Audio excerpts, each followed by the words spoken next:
tal? Me llamo Thalita, yo soy brasileña. En 2 días yo estaré ahí con ustedes para presentar Brasil. Venha me conhecer.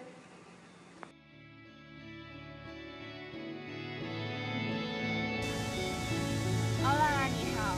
Me llamo Yolanda. Tengo 20 años. Ahora estoy en el segundo curso de una universidad de Massachusetts.